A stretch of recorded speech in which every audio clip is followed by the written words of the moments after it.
संकल्प सेवा का, उद्देश्य भाईचारा का, वादा विकास का। हम आपके खुशियों में साथ रहे या न रहे, पर आपके तकलीफों में हमेशा साथ रहे हैं और आगे भी रहेंगे। ये कहना है नगर परिषद गोपालगंज के मुख्य पार्षद पद के कुशल कर्मठ शिक्षित उम्मीदवार आजाद शत्रु जी आपके दरवाजे पर आए हैं। गली गली घूमी घूमी मांगतानी भोटवा, सुनी आजाद शत्रु जी। गली गली घूमी घूमी मांगतानी भोटवा, सुनी आजाद शत्रु जी। गोपालगंज नगर परिषद के लोगवा तनी बिनती सुनी जी। मुख्य पार्षद पद से रउआ अजात शत्रु के चुनी जी। गोपालगंज नगर परिषद के लोगवा कप प्लेट के चुनी जी। नमस्कार दोस्तों, मैं हूं आर्यन गुप्ता। अगर आप भी प्रचार कैसेट बनवाना चाहते हैं तो अभी डायल करें 97 98 0 88 1 74 97 98 0 88 174। कुमार अनिल, कान्हा म्यूजिक, थावे। भोजपुरी के सभी सुपरस्टार के आवाज में सुने। गरीब माजा दूर खातिर लड़नी लड़ैया, हमर आजाद भैया हो।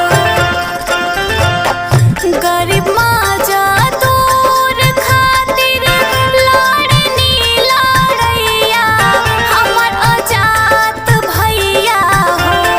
सब पे रहे नी सहैया, हमर आजाद भैया हो।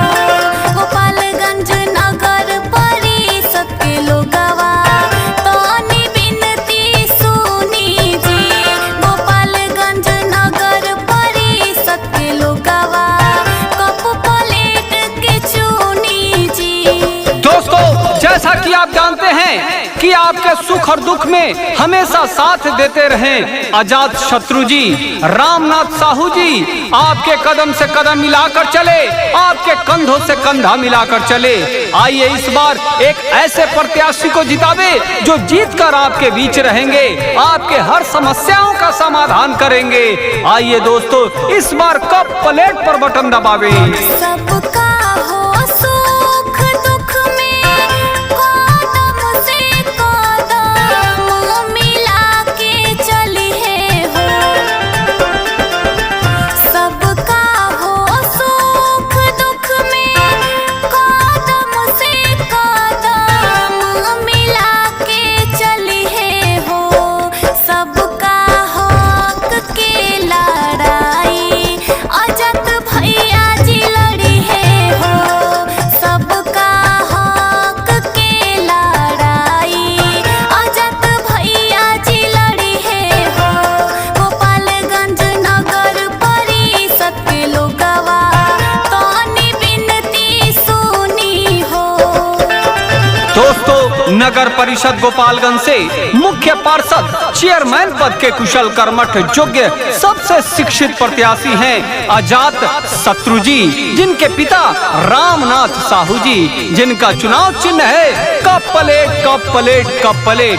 कप प्लेट पर बटन दबाकर नगर परिषद गोपालगंज से मुख्य पार्षद चेयरमैन पद से जितावे आजाद शत्रु जी को। नगर परिषद गोपालगंज के सोनी चाचा चाची, रहुआ जानी भुलाई जी। नगर परिषद गोपालगंज के सोनी चाचा चाची, रहुआ जानी भुलाई जी।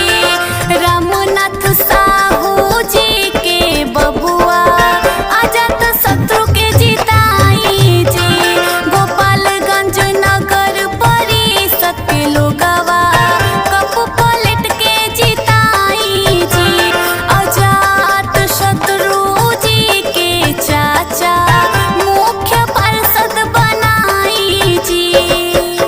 Recording Kanha recording studio Thawe. कोई भी प्रचार कैसेट बनवाने के लिए संपर्क करें 9798088174 कुमार अनिल कान्हा म्यूजिक थावे।